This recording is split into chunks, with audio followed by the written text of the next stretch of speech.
चलिए पॉलिटी में हम एक कदम और आगे बढ़ते हैं। संविधान की इस विकास यात्रा में हमने आपको पिछले लेक्चर में rights and liabilities of the government के बारे में पढ़ाया। उसमें हमने आपको बहुत डिटेल में ये बताया कि कॉन्ट्रैक्ट्स के मामले में तो सरकार की लायबिलिटीज़ बिल्कुल किसी भी उस कॉमन मैन की तरह है और सरकार हर ऑर्डिनरी लॉ के तहत आती है। लेकिन दूसरी ही तरफ जब मामला टॉर्ट का आ जाता है, जब किसी भी तरह के ऑफिशियल के द्वारा कोई इस तरह का रॉन्ग या इंजरी आपको, देश के लोगों को कमिट हो जाती है, वहाँ पर वो इस तरह से बच जा रहा है ये कह के कि वो क्योंकि गवर्नमेंट के बिहाफ पे गवर्नमेंट के सॉवरेन फंक्शंस को अंजाम दे रहा था, इसलिए उसकी ऑफिशियल ड्यूटी के दौरान इस तरह का कोई एक्ट हुआ जिससे आप अननोइंगली हार्म हो गए हैं, तो उसकी अपनी एक सॉवरेन इम्यूनिटी है जिसकी वजह से वो बच जाएगा। दूसरी तरफ हो ये सकता था कि वो अपनी ऑफिशियल ड्यूटी की हदों से बाहर जा कर के आपके ऊपर क्राइम कमिट कर रहा है, ऐसे में तो हमें उसे ट्रायल पे लेना चाहिए। तो मुद्दा यहाँ पर आता है कि टॉर्ट के मामले में जहाँ पर कॉन्ट्रैक्ट नहीं है किसी तरह का, सरकार के ऊपर जिम्मेदारी है कि वो आपको कई तरह की सेवाएं दे, अपनी कई जिम्मेदारियां निभाए। ऐसे में अगर ऑफिशियल के द्वारा उनकी ऑफिशियल कैपेसिटी में कोई रॉन्ग्स कमिट हो रहे हैं तो जिम्मेदार अंततः कौन है? तो सुप्रीम कोर्ट की कई सारी जजमेंट से ये प्रमाणित होता है कि सरकार जिम्मेदार है। टॉर्ट के लिए भी सरकार जिम्मेदार है। कोई भी अपकार यदि हो गया है, सरकार जिम्मेदार है, कंपनसेशन देना होगा, डैमेज रिपेयर करना होगा। इसको और विस्तृत किया सुप्रीम कोर्ट की जजमेंट्स ने और आज की डेट में परिस्थिति ये है कि पैसा तो अंततः देश का ही है। सरकार डैमेजेस भी जो पे करती है, जो कंपनसेशंस देती है, वो देश के पैसे से ही देती है। ऐसे में उस ऑफिसर को रियलाइज़ होना चाहिए कि उसने प्रोटोकॉल से, अपने नियमों से, डिसिप्लिन से बाहर जा कर के काम किया। उसका एक दायित्व बनता है, उसकी एक अकाउंटेबिलिटी बनती है। उसके ऊपर वाजिब कार्रवाई की जाए, चाहे वो डिसिप्लिनरी एक्शन हो, और अगर कोशिश की जाए तो अगर ये लगता है कि ज़रूरी है तो उससे रिकवर भी किया जाए मॉनेटरी कंपनसेशन, ताकि देश के धन को, देश के कोष को नुकसान ना पहुँचे और करप्शन ना फैले। ये सारी चीज़ें हमने पढ़ी थी। कई समय से हम देख रहे हैं कि रियलिटी सेक्टर, रियल एस्टेट जिसे हम कहते हैं, बहुत तेज़ी से बढ़ रहा है। आप जानते हैं इसका कारण क्या था? इसका कारण भी यही पाया जाता था कि जो पिता हैं उनका वही कार्य पुत्र आगे निभा रहे हैं, पुत्र का आगे पुत्र निभा रहे हैं। कारण, संस्थाओं को तोड़ना मरोड़ना बहुत आसान था, बड़ी ईजिली आप उन्हें करप्ट कर सकते थे। कारण यही था कि जब लायबिलिटी ही फिक्स नहीं की जाएगी तो फिर करप्शन एक बहुत ईजी वर्क हो जाता है। करप्शन बहुत आसान काम है। यही कारण है कि किसी भी संस्था की बात कर लें, रियल एस्टेट सेक्टर के लिए कोई समस्या ही नहीं थी। पैसा खिला करके नियम किसी भी तरह से बदलाए जा सकते हैं। सबसे बड़ा उदाहरण लैंड यूज सर्टिफिकेट्स। धड़ाधड़ लैंड यूज़ सर्टिफिकेट्स चेंज कराए गए। चेंज ऑफ लैंड यूज़ कि उसे एग्रीकल्चर से नॉन एग्रीकल्चर में, या फिर उसे प्रायोरिटी सेक्टर में बदला गया, बाद में उसका इस्तेमाल कोई भी लिया गया। ये क्यों हो पाया? क्योंकि अंततः हुआ क्या, उन सरकारी कर्मचारियों के द्वारा अपनी ऑफिशियल कैपेसिटी में लिए गए कदमों का अंततः नुकसान देश को भुगतना पड़ा। वो ज़मीन जो देश की संपत्ति थी, वो ज़मीन किसी बड़े बिजनेस घराने, DLF या किसी और के पास पहुंच गई change of land use certificate के माध्यम से। वो कृषि अधीन क्षेत्र था, लेकिन वो बिका हज़ारों में, लाखों में, वो हो अरबों का गया है, क्योंकि अब उसका कमर्शियल यूज़ हो रहा है। ये क्यों हो पाया? क्योंकि वो पर्सन जो अपनी ऑफिशियल कैपेसिटी में काम कर रहा है, यकीनन ही उसने ऑफिशियल कैपेसिटी में काम ऑफिशियल तरीके से किया होगा, लेकिन अंततः उसका नतीजा देश के लिए क्या निकला? उसका नुकसान देश को हुआ। लोगों ने PIL लगाए और PIL में ये देखा, कोर्ट ने ये कहा कि इस ऑफिसर की इस गतिविधि से देश की जनता का हार्म हुआ है, देश के संसाधनों को नुकसान पहुंचा है, कंट्री की वेल्थ को लॉस पहुंचा है। ऐसे में गवर्नमेंट की रिस्पॉन्सिबिलिटी बनती है कि कंपनसेट किया जाए, उन फार्मर्स को इतना पैसा अब दिया जाए। ज़मीन बहुत सस्ते में ली गई थी और नए प्रावधानों के मुताबिक अब उन्हें और एक्स्ट्रा पेमेंट की जाए, तो पहले तो उन तक धन पहुंचना चाहिए। जिस ऑफिसर्स ने इस तरह से चेंज ऑफ लैंड यूज़ किए और मार्केट रेट्स प्रॉपर प्रोवाइड नहीं करवाए फार्मर्स को, उसके ऊपर कार्रवाई चलाई जाए, डिसिप्लिनरी एक्शन लिया जाए और अगर प्रूवन हो मॉनेटरी कॉम्पनसेशन उनसे रिकवर किया जाए। और सरकार की जिम्मेदारी बनती है कि इमीडिएट इफेक्ट के साथ अगर गलत प्रक्रियाओं का इस्तेमाल करके change of land use certificate था, उसे रद्द किया जाए और नई प्रक्रिया के तहत लेकर के आए। सेम वही 2G स्पेक्ट्रम के मामले में जैसा हुआ था, या कोल ब्लॉक एलोकेशन के मामले में। तो ये पाया गया कि सरकार केवल अपने सॉवरेन फंक्शन के अधीन आकर के या उसके नाम पर कुछ भी कर बेच दे नहीं सकती। सरकार की जिम्मेदारी बनती है, सरकार देश की जनता के लिए है। ऐसे में देश की जनता मैक्सिमम बेनिफिटेड कैसे हो, इस बात का ख्याल हमें रखना होगा। इसी सारी प्रक्रिया को हमने पिछले लेक्चर में डिटेल में समझा। अब जब हमने ये देख लिया कि सरकार को हम सू कर सकते हैं, कॉन्ट्रैक्ट्स के मामले में तो 100% कर सकते हैं, वो तो एक नॉर्मल एंटिटी है। हम टॉर्ट के मामले में भी सरकार से कंपनसेशन ले सकते हैं। अब हमें आगे यही समझना है कि सरकार के एंड पर अंततः काम तो कर्मचारी कर रहे हैं, उनके एंड पर हम सू किसे किसे कर सकते हैं, किन परिस्थितियों में कर सकते हैं। तो टॉपिक वही है, सूट्स अगेंस्ट पब्लिक ऑफिशियल्स। इसे हम 1 बाय 1 पढ़ेंगे, जिसमें शुरुआत में प्रेसिडेंट एंड गवर्नर आते हैं। देखिए यहाँ पर बिल्कुल क्लियरली लिखा गया है कि प्रेसिडेंट और गवर्नर को बहुत सी इम्यूनिटीज़ प्रोवाइड की गई हैं उनके ऑफिशियल कंडक्ट के लिए। जो भी ऑफिशियल कंडक्ट वो कर रहे हैं उसके लिए उनको बहुत सी इम्यूनिटीज़ प्रोवाइड की गई हैं। यानी कि अपनी ऑफिशियल कैपेसिटी के तहत अगर वो कोई काम कर रहे हैं, कोई भी काम अंजाम हुआ, कुछ भी हुआ, उसके तहत उनके खिलाफ कोई प्रोसीडिंग नहीं की जाएगी। यानी कि अपनी ऑफिशियल कैपेसिटी में रहते हुए राष्ट्रपति ने, मैं यहाँ बार बार गवर्नर का नाम नहीं लूँगा, आप मान के चलिए कि राज्य के स्तर पर बात गवर्नर की हो रही है।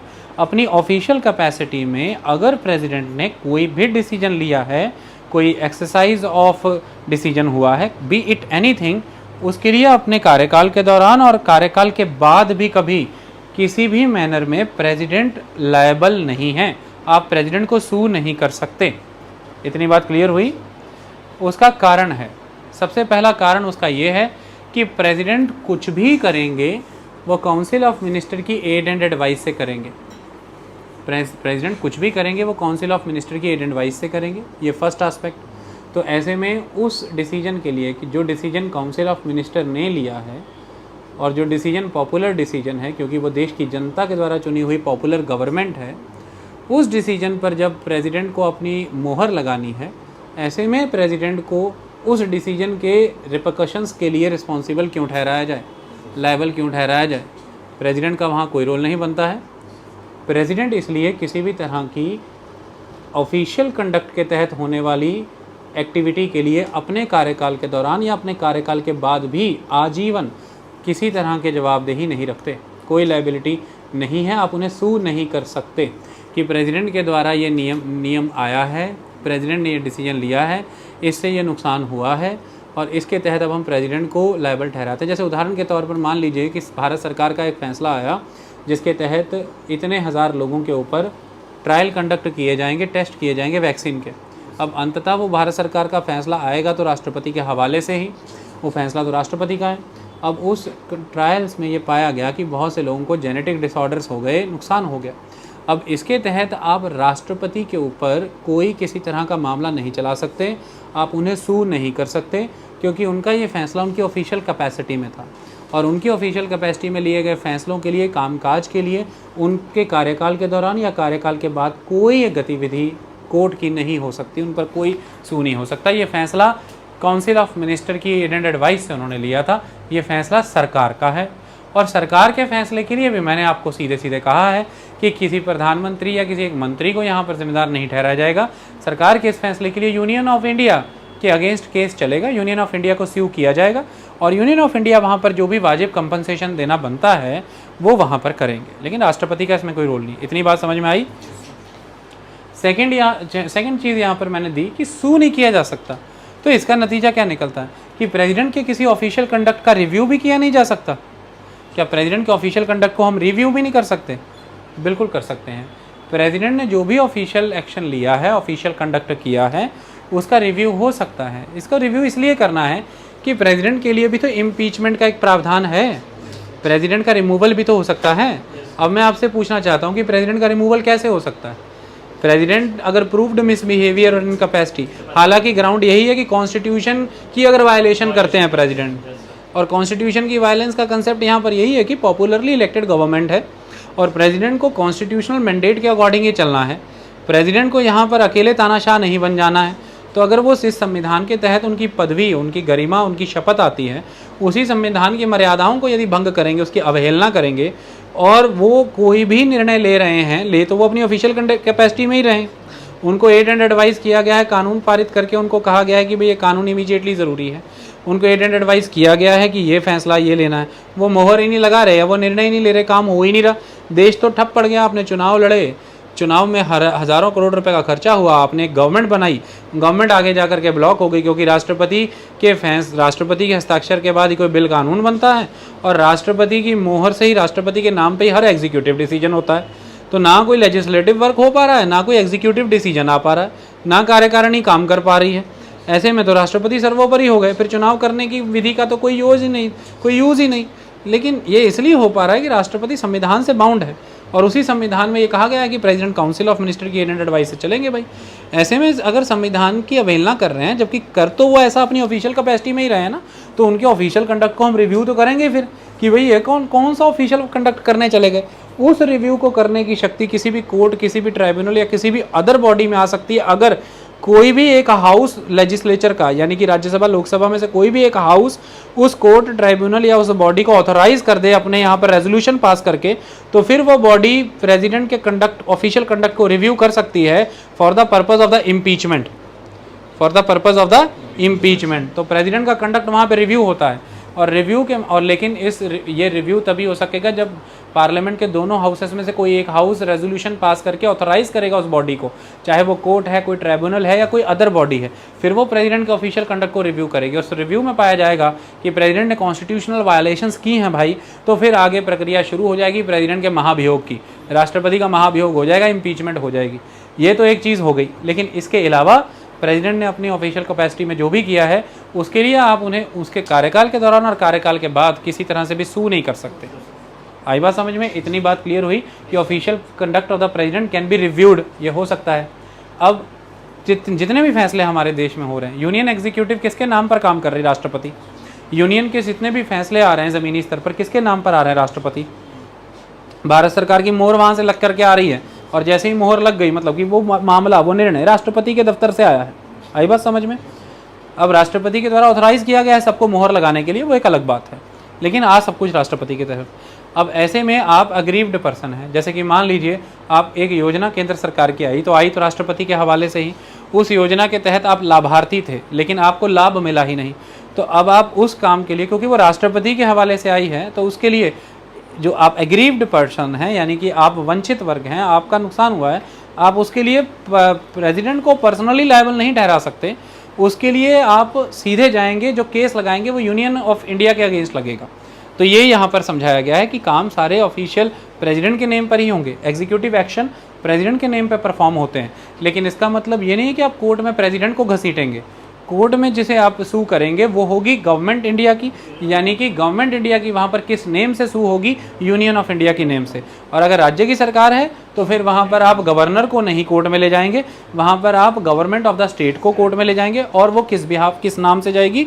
द स्टेट ऑफ पंजाब या the state of Andhra Pradesh या स्टेट ऑफ बिहार, उत्तर प्रदेश, कुछ भी। तो यहाँ पे बताया है कि aggrieved person can bring proceeding against the union of India and the state, not against the president और अगेंस्ट द गवर्नर, जबकि निर्णय, फैसले उन्हीं के हवाले से, उन्हीं के नाम पे हो रहे हैं। क्योंकि ये साफ साफ कहा गया है कि हर एग्जीक्यूटिव एक्शन यूनियन का प्रेसिडेंट के नाम पे होगा और हर एग्जीक्यूटिव एक्शन स्टेट का गवर्नर के नाम पे होगा। लेकिन फिर भी इनकी अपनी ऑफिशियल कैपेसिटी में किसी तरह की कोई पर्सनल लाइबिलिटी नहीं बनती, इसलिए आप इन्हें सू नहीं कर सकते अपने इनके किए गए ऑफिशियल कंडक्ट के लिए। इनके कार्यकाल के दौरान और इनके कार्यकाल के बाद इनका ऑफिशियल कंडक्ट रिव्यू जरूर हो सकता है, क्योंकि एक महाभियोग की प्रक्रिया भी है इम्पीचमेंट की, और वो रिव्यू करने के लिए भी कोई कोर्ट, सुप्रीम कोर्ट, कोई ट्राइब्यूनल सीधे इंटरवीन नहीं कर सकता है। उसके लिए भी हाउस ही डिसाइड करेगा। पार्लियामेंट का कोई भी एक हाउस रेजोल्यूशन पास करके किसी कोर्ट, ट्राइब्यूनल या किसी भी अदर बॉडी को ऑथराइज कर सकता है कि आप प्रेसिडेंट के कंडक्ट को रिव्यू करिए, और उस रिव्यू में जो फाइंडिंग्स आएंगी उसके बाद फिर वही पार्लियामेंट मैटर टेकअप कर सकती है for the purpose of the impeachment. Otherwise the president और द गवर्नर इज, अब गवर्नर का तो इम्पीचमेंट होता नहीं है इसलिए मैंने यहाँ पे वो इस्तेमाल ही नहीं किया। President is completely immune for all the official conducts from the personal liabilities, totally immune from the personal liabilities for all the official conduct during the tenure और आफ्टर द टेन्योर। इतनी बात समझ में आई? यहाँ पे आप एमसीक्यू में फंसेंगे तो नहीं। यही कहानी अब पर्सनल एक्ट के मामले में आती है। मैंने यहाँ पे बड़ा बड़ा लिख दिया था ना ऑफिशियल एक्ट, ये सारा ऑफिशियल एक्ट है। पर्सनल एक्ट के मामले में क्या इम्यूनिटी है? Yes, there are immunities for personal act also. President और गवर्नर की पोस्ट यहीं पे खास हो जाती है बाकियों के मुकाबले। इन्हें ऑफिशियल एक्ट के मामले में भी, ऑफिशियल कंडक्ट में भी इम्यूनिटीज़ हैं, इन्हें पर्सनल कंडक्ट में भी इम्यूनिटी है। कारण ये है कि जम्मू कश्मीर का एक मामला लीजिए कि एक पुलिस ने एक एमएलए को उठा लिया, जो अब सेशन अटेंड करने जा रहे हैं, रास्ते में हैं, गाड़ी रोकी, बोले हाँ आपको थाने चलना है, उठा लिया, ले गए, 24 घंटे रखा, छोड़ दिया, सेशन तो चला गया, सेशन खत्म। हो सकता है उस दिन इंपॉर्टेंट बिल पास होना था, हो सकता है वहाँ पर अपना स्ट्रेंथ दिखाना था, कॉन्फिडेंस मोशन गेन करना था। यहाँ पर जब उन पुलिस ने उनको उठाया, अब आपको मैं यह बताने जा रहा हूँ टॉर्ट के मामले में लायबिलिटी कैसे बनी सरकार की। जब पुलिस ने उनको उठाया तो कोर्ट के पास वो पहुँचे, उन्होंने कहा कि देखिए मेरा सेशन था और उस दिन मुझे इन्होंने उठा लिया अकारण। बाद में ये जांच करते रहे, तफ्तीश करते रहे, किस चीज़ की मुझे नहीं पता, उन्होंने मुझे छोड़ भी दिया 24 घंटे के बाद, पर मेरा सेशन मिस हो गया, मेरा डे मिस हो गया, उस दिन मैंने विधानसभा जाना था।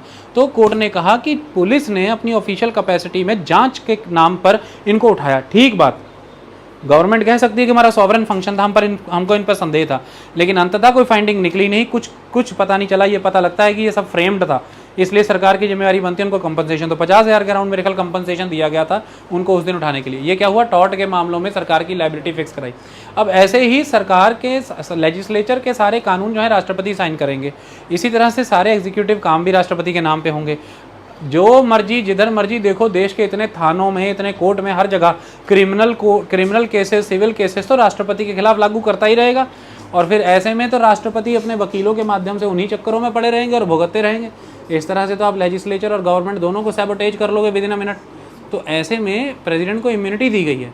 क्या इम्यूनिटी दी गई है? सबसे पहली इम्यूनिटी दी गई है पर्सनल कंडक्ट के मामले में, क्रिमिनल केसेस में प्रेसिडेंट के खिलाफ कोई भी कुछ भी, प्रेसिडेंट हैं, प्रेसिडेंट ने मान लीजिए कि मर्डर किया भी है, गोली चलाई है, कुछ भी किया है, प्रेसिडेंट के टेन्योर के दौरान, प्रेसिडेंट जब तक अपने ऑफिस में है, कोई क्रिमिनल प्रोसीडिंग नहीं होगी, प्रेसिडेंट का कोई अरेस्ट नहीं होगा, प्रेसिडेंट का कोई इम्प्रिजनमेंट नहीं होगा। अगर प्रेसिडेंट ही उठा करके जेल में डाल दिए, सिंगल एग्जीक्यूटिव एक्शन नहीं हो पाएगा, सिंगल पार्लियामेंट्री लॉ नहीं बन पाएगा, क्योंकि प्रेसिडेंट तो जेल में बैठे हैं, और जेल में बैठे हैं प्रेसिडेंट तो काम कैसे चलेगा? पहली बात। दूसरी बात, देश की साख ही खत्म।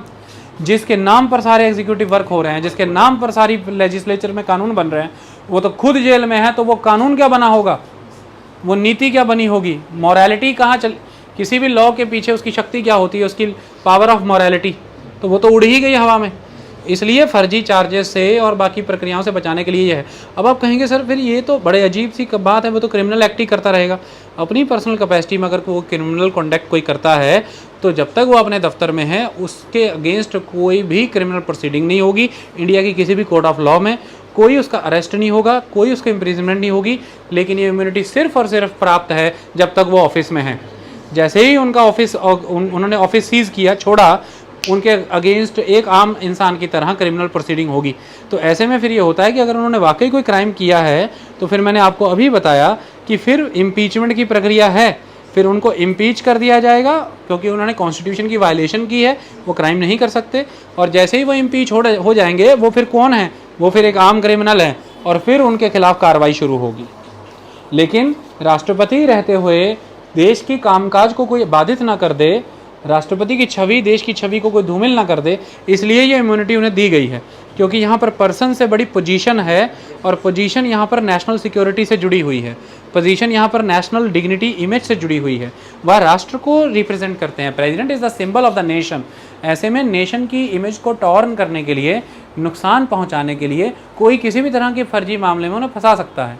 इसके लिए फिर ये प्रावधान रखा गया है कि अगर वाकई में मामला बनता होगा तो इम्पीचमेंट का प्रयोग है, इम्पीचमेंट कर देंगे, और उसके बाद फिर उनके ऊपर एक आम इंसान की तरह आप क्रिमिनल प्रोसीडिंग कर लेना, अरेस्ट भी कर लेना, इम्प्रीजन भी कर लेना। क्योंकि हमारे पास उस पोजीशन के तौर पर एक नया पोजीशन होल्डर होगा, क्योंकि महत्वपूर्ण राष्ट्रपति हैं, वो पर्सन नहीं जो राष्ट्रपति की पदवी पर है।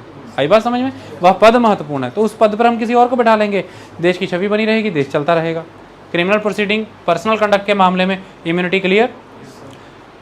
ऑफिशियल कंडक्ट के मामले में टेन्योर खत्म होने के बाद भी इम्यूनिटी थी, लेकिन पर्सनल कंडक्ट के मामले में टेन्योर खत्म होने के बाद क्रिमिनल प्रोसीडिंग के केस में कोई इम्यूनिटी नहीं है, कोई इम्यूनिटी नहीं है भैया। जैसे ही तुम राष्ट्रपति नहीं हो, फिर तुम एक आम इंसान की तरह क्रिमिनल मामले में ट्रायल होगे फिर। लेकिन ऑफिशियल एक्ट के दौरान कुछ भी ऑफिशियली अगर हुआ है, उसकी जिम्मेदारी उनकी कोई नहीं बनती, ना ऑफिस में या ऑफिस के बाद। ओके, अब आती है सिविल प्रोसीडिंग।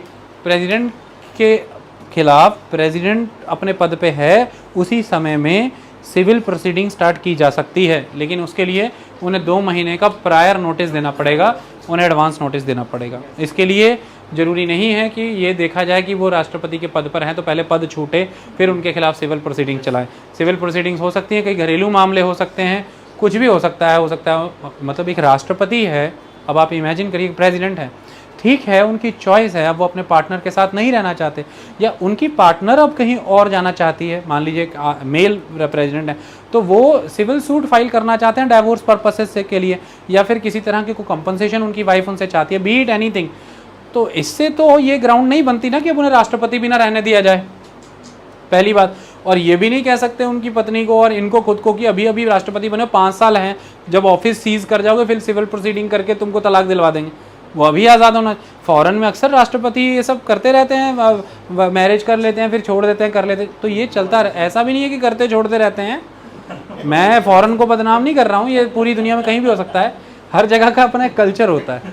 मैंने उदाहरण दिया कि वहाँ बहुत ही फ्लैक्सीबल है सिस्टम, ओपन माइंडेड सोसाइटी। तो वो यहाँ पर मैं समझाना चाह रहा हूँ कि सिविल मामले में राष्ट्रपति के राष्ट्रपति बने रहते हुए ही कार्रवाई हो सकती है, सिविल प्रोसीडिंग हो सकती है। शर्त यह है कि 2 महीने का उनको एडवांस नोटिस दे दो। ये ना हो कि सिविल के मामले में सिविल प्रोसीडिंग शुरू कर सकते हैं तो गेट के बाहर खड़े हैं, जीप में भागा भागा कोई आया सिविल प्रोसीडिंग का नोटिस लेकर के, और राष्ट्रपति अभी निकलने ही वाले हैं सेशन अटेंड करने, सेशन तो अटेंड करने नहीं आते, जॉइंट सेशन को एड्रेस करने, और वहीं पर धर दबोचा कि सर सिविल प्रोसीडिंग आपके खिलाफ, चलिए, तो सारा मामला रुक जाएगा। इसलिए 2 महीने का नोटिस दे दो। 2 महीने का नोटिस दे दिया, जिस दिन उनकी 60वें दिन जब पूरा हो रहा है, अपना सुबह उठें, तैयारी करके अपना शेड्यूल पूरा बना के फिर जाएं। विदेशी दौरे होते हैं, कई कुछ होते हैं, तो इतना समय तो देना पड़ेगा ना। अभी निकलने लगे हैं रशिया के साथ बड़े लेवल की पीस टॉक्स होने वाली है, रास्ते में उठा लिया, तो ऐसे नहीं, 2 महीने का एडवांस नोटिस देंगे, ओके। लेकिन सिविल प्रोसीडिंग कर लिया जाए, उनका अधिकार भी बनता है। हो सकता है वो अपने बच्चों में संपत्ति बांटना चाहते हैं।